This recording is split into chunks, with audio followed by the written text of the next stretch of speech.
Po Chun, it's such a pleasure to be able to speak to you. I thank you very much for your time.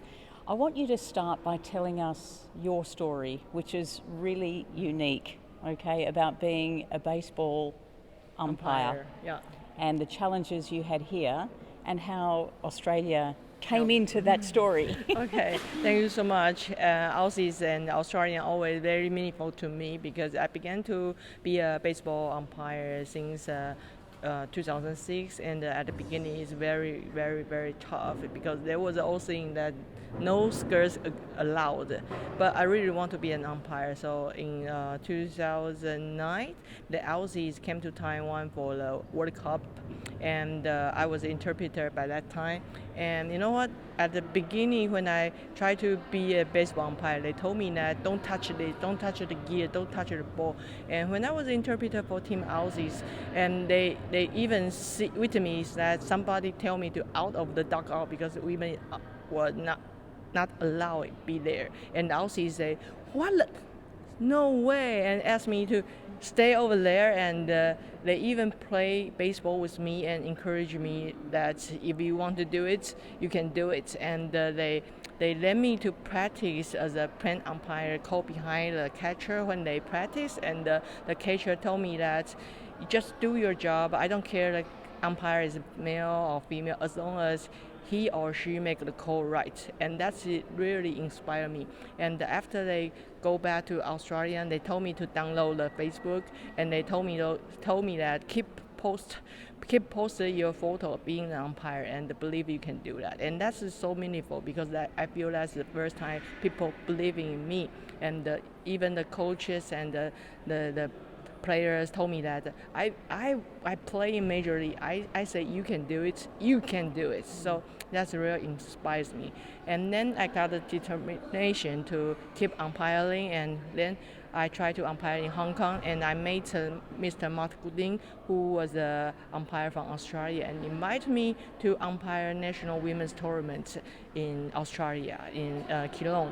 And I stayed there for 3 weeks, and they told me that, hey, Sophie, you can do it, and try to make yourself be a better umpire, and tell me to get training in umpire school in the United States. So I just go all the way and become the first female international umpire and the first national level female baseball umpire in Taiwan. So I am so thankful to Aussies, and I told them that I will not make a lot of fortune, but I guarantee, I promise you that as long as I got chance to help other girls, I will do that. That is my promise to Aussies. So here I am. I founded the Sport for War Association. We try to provide the service for girls who are underprivileged to doing sports, and also have some sport project to help girls feel comfortable in the field. And also we have some advocacy policy. So as you can see, this is a photo award just for especially to celebrate the women sports. So I really thanks for this interview, because I want to say to Aussies, thank you. That is such a lovely story, and it's just lovely to hear that sort of cross-pollination between, you know, the land of Taiwan and the land of Australia.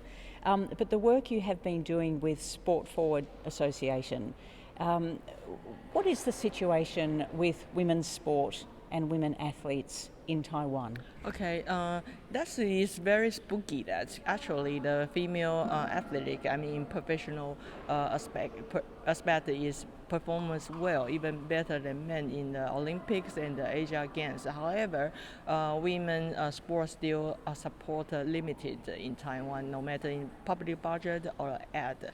But I think that is public situation, and of course, as you know, in the Asia, the female situation is not that easy with a traditional stereotype.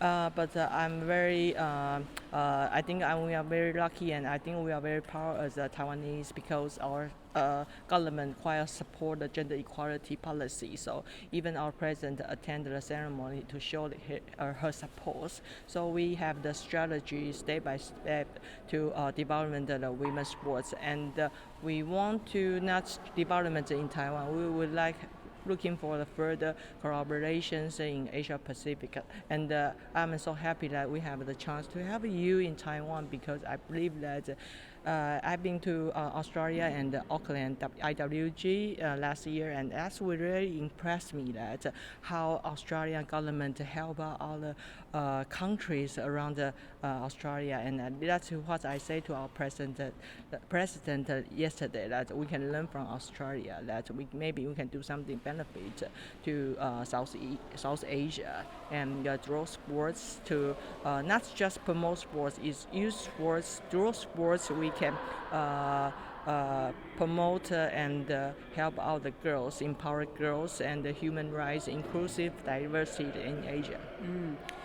You've got many programs, and we could talk about them all afternoon. Yeah. But also, you do a lot of work with the Muslim community. Oh, yeah. And I really like this program. Talk to us a little bit about that. Oh, yes. Actually, myself, I'm a Muslim in Taiwan, and I remember in 2019, after I received the World Trophy of IOC Women and Sports World Trophy, and the WBSC asked me if I want to have the Asia Women Baseball Development Project in Indonesia. I asked why. I'm an umpire. Nobody really focuses on umpires. People usually focus on coaches and players, and they told me that you just go over there and show them, tell them you are Muslim. That's enough. So that is a very powerful experience to me, that a role model is important to girls. That's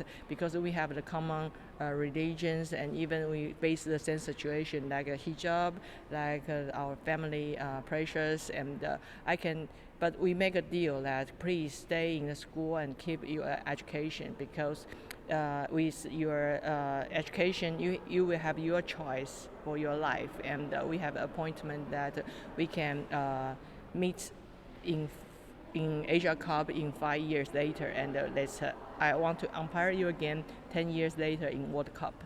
And as you can see, not only Indonesia, we also inspire the Malaysia girls to organize a women's baseball team, and are going to play an Asia game. So I'm so proud of that, and I want to we are all a society, and help, and hope we can benefit each other, empower each other. Yeah.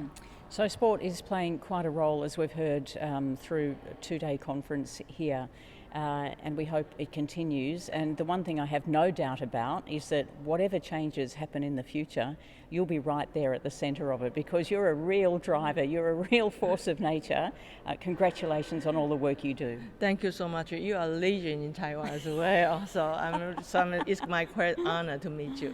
Thank you so much. Thank you so much, Po Chun.